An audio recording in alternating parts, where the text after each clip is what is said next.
नमस्कार दोस्तों, आज हम जेठ मास में सुनी जाने वाली 4 कहानी एक साथ सुनेंगे। तो चलिए शुरू करते हैं। सबसे पहले हम पीपल और तुलसी माता की कहानी सुनेंगे। तो चलिए शुरू करते हैं। इस मास में गर्मी अधिक पड़ती है, इसलिए इस मास में जलदान का विशेष महत्व होता है। भगवान के समीप रहने का ये सबसे उत्तम उपाय है। उनकी कहानी का श्रवण किया जाए, इससे भगवान प्रसन्न होते हैं। एक सेठ सेठानी थे। सेठानी सारा दिन इधर उधर करती, ना तो वो पूजा पाठ करती, ना नहाती, ना तुलसी में जल चढ़ाती।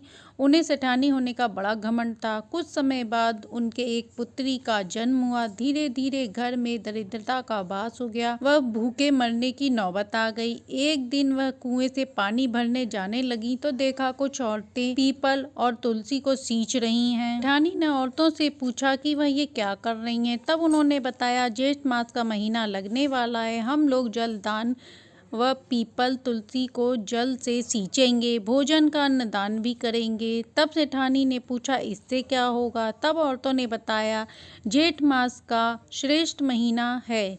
इस मास में दान पुण्य स्नान का विशेष महत्व है। ये सब करने से घर की दरिद्रता का नाश होता है, घर में बरकत होती है, सुख सौभाग्य की वृद्धि होती है। अगले दिन से सेठानी सारी औरतों के साथ पूजा पाठ करने लगी। वह पीपल व तुलसी माता को सींचने लगी, प्यासे को पानी पिलाने लगी, कथा कहानी सुनने लगी।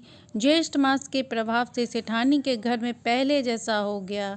हे विष्णु भगवान, जैसे आपने उस पर कृपा करी वैसे ही सब पर करें। दूसरी कहानी का श्रवण करेंगे, गंगा स्नान की। एक सेठ थे, उनके कोई संतान नहीं थी। वह अत्यंत दुखी रहते थे इसी बात से। एक बार उनकी नौकरानी ने उनसे कहा कि सेठ जी, एक साधु जी हैं जो बहुत पहुंचे हुए हैं, आप कहें तो मैं उन्हें बुला लाऊं। सेठ जी ने कहा, मैं तो निराश हो गया हूँ, तुम चाहो तो बुला लाओ। साधु बाबा नौकर के साथ घर आए। उन्होंने सेठानी का हाथ देखकर कहा, बेटा, आपकी किस्मत में बच्चे का सुख नहीं है। यह सुन दोनों रोने लगे। सेठ ने कहा, बाबा, कोई तो उपाय होगा, मैं अपनी सारी संपत्ति देने को तैयार हूँ। बाबा ने कहा, इससे कुछ नहीं होगा बेटा, धन दौलत से संतान सुख नहीं खरीदा जा सकता। तुम्हारे पिछले जन्म का भूल है। तुम पिछले जन्म में ब्राह्मण थे, तुम्हारे पुत्र नहीं था पर एक कन्या थी, पर तुम पुत्री होने के कारण उससे नफरत करते थे। जब वह 5 वर्ष की थी, बीमार पड़ गई और तुमने उसका उपचार नहीं करवाया और वह मर गई। भगवान की पूजा पाठ से तुम्हें इस जन्म में धन दौलत तो मिल गया पर संतान नहीं। कन्या की हत्या का पाप तुमसे लगा है, इसलिए तुम इस जन्म में संतानहीन हो। यह सुन सेठ को बहुत पछतावा हुआ। उन्होंने बाबा के पांव पकड़कर उपाय पूछा। तब साधु बाबा ने कहा, पूरे जेठ के महीने में घर से पैदल वहाँ पीने के जल की व्यवस्था करें, तो के साथ कथा पूजन करें। इस पाप से तुम्हें मुक्ति मिल जाएगी। इस नियम से पूरे महीने उन्होंने नियम पूर्वक स्नान व जल की व्यवस्था की, जिससे उन्हें फल मिला और 1 साल बाद उन्हें पुत्र की प्राप्ति हुई। अगली कहानी सुनेंगे, केला सींचने की। एक गांव में भाई बहन रहते थे। बहन का नाम सुगंध था। वह जेठ मास में केले के पेड़ को सींचती, पानी की व्यवस्था करती। इससे विष्णु भगवान प्रसन्न हो गए उस पर। उसे एक कटोरा सोने का रोज दे के जाते और वह उसे कोठरी में रख देती। एक दिन पड़ोसन ने उसकी भाभी के कान भरे, पता नहीं कौन तुम्हारी ननद के पास आकर कटोरा देकर जाता है। तो उसने अपने पति से कहा, तुम्हारी बहन के पास पता नहीं कौन आकर सोने का कटोरा देकर जाता है। भाभी ने कहा, इसे जंगल में छोड़ आए। जंगल में भाई बहन को छोड़ने गया, रास्ता ही नहीं मिला। अगले दिन हो गया और बहन को जेठ मास की पूजा करती थी।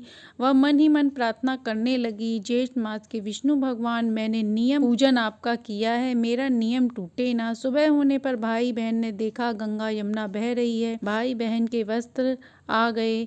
बहन भाई नहा धोकर वस्त्र धारण कर जंगल में ही केले का वृक्ष मिल गया, वहां पूजा की, सारी सामग्री आ गई। दोनों ने नियम पूर्वक पूजन किया, केला सींचा, कथा कही। विष्णु भगवान आए और सोने का कटोरा 4 लड्डू बहन को दिए, चांदी का कटोरा और 4 लड्डू भाई को दिया और कहा, तुम्हारी बहन पवित्र है। भाई ने भगवान व अपनी बहन से माफी मांगी और उसे अपने घर ले आया। भाभी ने गुस्से में बोली, इसे क्यों दोबारा ले आए हो? तो भाई ने सारी बात बता दी। तब भाभी बोली, मुझे क्षमा कर दो। बहन ने कहा, भाभी मुझसे नहीं, विष्णु भगवान से क्षमा मांगो। अगले दिन से भाई बहन भाभी सभी जेठ मास का नियम करने लगे और उनके घर में सुख शांति व समृद्धि आ गई। अगली कहानी का श्रवण करेंगे जेठ मास की।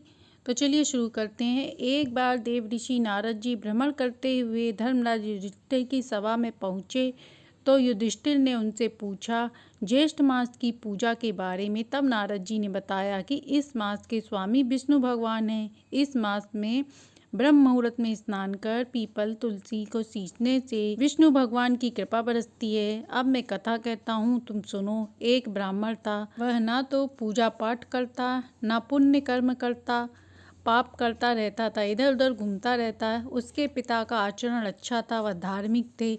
इस कारण उसका अच्छी लड़की से विवाह हो गया। वह धार्मिक व पूजा पाठ करती थी, ज्येष्ठ मास की पूजा करती थी, कथा सुना करती थी। उसकी पत्नी दुखी रहती थी। वह एक दिन उसकी मृत्यु हो गई और विष्णु भगवान के पार्षद उसे विष्णु लोक में ले गए। विष्णु भगवान ने कहा कि हम तुम्हारी पूजा भक्ति से प्रसन्न हैं, इसलिए एक वरदान मांग लो। तब उसने कहा, मेरी पूजा के प्रभाव से हे प्रभु, आप मेरे पति को भी इस लोक में जगह दे दें। तब विष्णु भगवान ने तथास्तु कहा। ज्येष्ठ मास की पूजा के फल से दोनों लोग विष्णु लोक में निवास करने लगे। हे विष्णु भगवान, जैसे आपने उन्हें फल दिया वैसे ही अपना पूजा करने वाले सभी को फल दें। तो ये थी जेठ मास में सुनी जाने वाली चारों कहानी। कहानी अच्छी लगी तो लाइक एंड सब्सक्राइब करें।